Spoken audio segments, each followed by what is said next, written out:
So, my people, for a few days now, that this thing that be going on between Aisha Yusuf and David Hundeyin, right? When it comes to foreign aid in Nigeria. So, in this particular short video, David Hundeyin explained the problems of foreign aid in Nigeria, as well as how British government is currently funding journalists to promote GMO food in Nigeria. Just take a listen. What further steps should the Nigerian government take in the interim to put a handle, some sort of handle on the issue of aid and administration in Nigeria? I think the most important thing is that the Nigerian government needs to define what aid is and is not in the Nigerian context. How it currently is that any foreign actor can bring in a few $1 million into Nigeria and call it aid. And they can use it for whatever reason at all that they want to use it for. And, maybe they'll just produce some reports claiming that they built some borehole in some community somewhere. They may or may not have done it, but they will definitely produce the report saying that they did it. The Nigerian government needs to, first of all, define what is aid. That are you building infrastructure?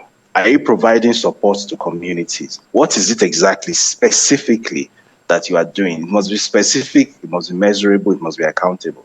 Now, if you say you are bringing aid, and what you are doing with aid is that, for example, you are funding civil society actors to go and protest for higher operation, that is not aid, right? That is foreign influence peddling, right? That is violation of national security. If you say that you are bringing aid, what you're actually doing is bringing money to fund journalists and media platforms to write in a way that skews the narrative in your own favor as the foreign partner. Then what you are doing is that you are pushing propaganda on Nigerians. You are not rendering aid. That is an act of war, right?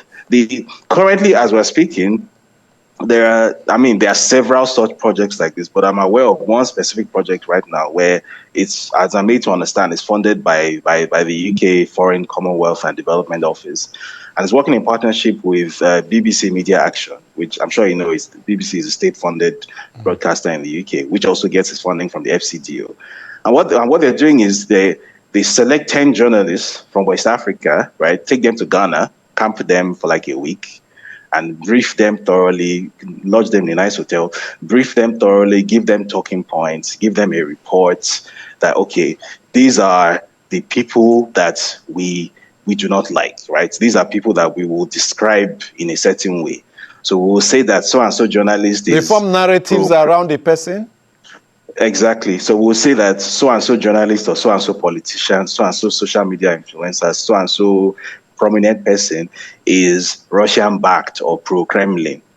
And then this other person is the one that is fine. We'll say that so-and-so narrative is Russian disinformation or something, or Chinese disinformation or whatever. And this is the acceptable narrative. So at every level of Nigeria's political conversation, be it something as simple as the conversation surrounding GMO food, which I don't understand what the British government's interest is in an internal Nigerian conversation about whether GM crops should be grown in Nigeria or not. That's a purely Nigerian conversation. The British government has no business whatsoever in that.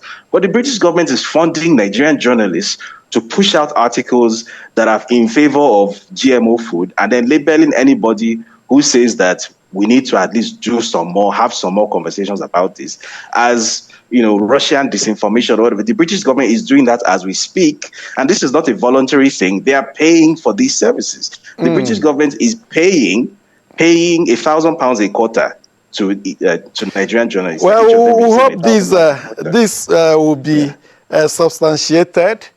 Same way. It will be. Yes, yes. Oh, it absolutely will be. Quite all right. Still an allegation. Same way.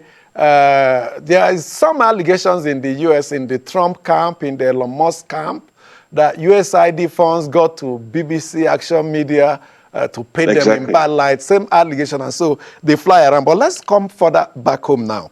Lessons and takeaways for the Nigerian government. The successive governments have been accused of not deploying such powers externally for our own national interests. We have the Africa as centerpiece of our foreign policy. We didn't quite take back so much from it. We have the technical aid corps, where we deploy rich, skilled manpower to needy countries around the world, and we don't take back much in terms of what the West First World, so to say, are doing to us. Lessons for us to draw from here.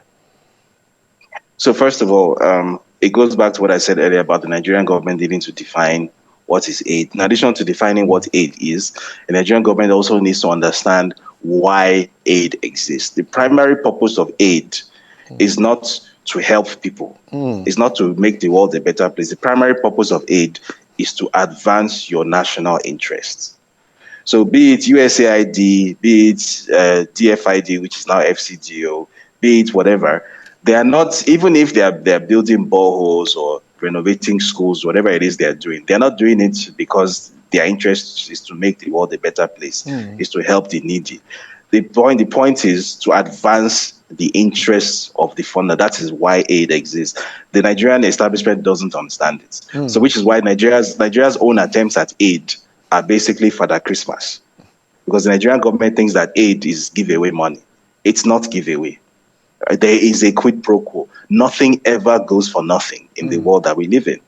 So if anybody is bringing, even in free none whatsoever, none whatsoever. So if somebody is bringing money into your country, purportedly for charitable purposes, there is always, you can rest assured that the benefits that they are receiving is at least 10 times greater than the amounts that they are investing. That is the only reason such decisions are made, right? Especially when you are dealing with, the people who run the world, right? The so-called Atlantic Empire. So that's the US, the UK, the EU.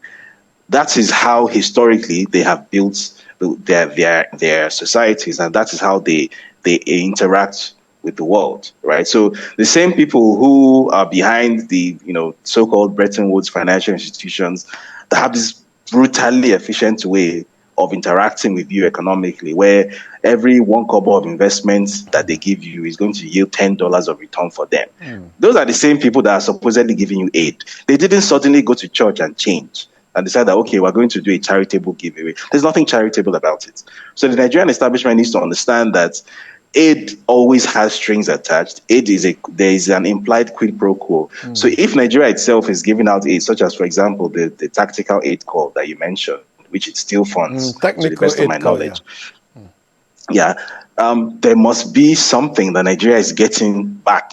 And that something is not just, the image of Nigeria is, no. There needs to be something tangible. That Nigeria, something tangible that Nigeria is actually getting out of it. Because that's how everybody else interacts. And that's how we wasted billions of dollars, human lives in hundreds in Sierra Leone and Liberia, enforcing peace and all that. But back in Abuja here, we see schools built and donated by Chinese government. We see schools built and donated by South Korean government. We see buildings even have inscriptions, their national language inscribed in some of these buildings. These are some of the issues we are talking about here. I mean, so the example you mentioned of the ECOMOG expeditions in Liberia and Sierra Leone, which were basically Nigerian-led, even though I don't have anything against the fact that Nigeria intervened in those countries, I think it was in Nigeria's interest for the civil wars there to end as quickly as possible. And stabilize the sub-region. Yeah. The destabilization of West Africa is not in Nigeria's interest. But I think, again, as you said, Nigeria missed a trick there. Because if you consider, for example, the U.S. invasion of Iraq, right? They didn't just go in, execute a military objective, which is take out Saddam, and then leave after the country is stable. No, they took oil. Their contractors remained behind. Exactly. They took gold reserves that Iraq had. They took something, right? So when Nigeria went to Sierra Leone and Liberia, obviously those ones didn't have anything to give Nigeria. But what could have been done is that those countries could have been effectively integrated into the Nigerian economy. They could have become Nigeria's, de facto 37th and 38th states, right? So, for example, where those two countries had basically collapsed. So I see no reason why, for example, the national currency, the Nigerian naira, couldn't have been introduced as their de facto currency, which has been done elsewhere in the world where people intervene. So, for example, when Zimbabwe collapsed economically in 2008, the US government sent plane loads of US dollar bills because the Zimbabwean economy became dollarized by default Up till because nobody today. wanted to use Up the till same dollar. today. Great Exactly. dollar So influence. So I see no reason why Nigeria couldn't have done that in Sierra Leone and Liberia. Instead, Nigeria invested a lot of money into stabilizing those countries and getting them back on their feet like a sugar daddy, and then just withdrew and got absolutely nothing out of it. And now Nigeria itself is in a situation where it can barely even help itself. Even Right. though our financial institutions, financial services industry are extending their frontiers across Yeah. West Africa. That's the business community pushing. It should have come in tandem at that point in time. Exactly. That is how aid works in the real world. It works in tandem with the economic side of things. Aid is not just a geopolitical giveaway, right? There are economic strings that are always attached to it. So, for example, even in the mechanics of disbursing aid, you will notice that if maybe some entity, some foreign funded entity says that it has received funding of 3 million.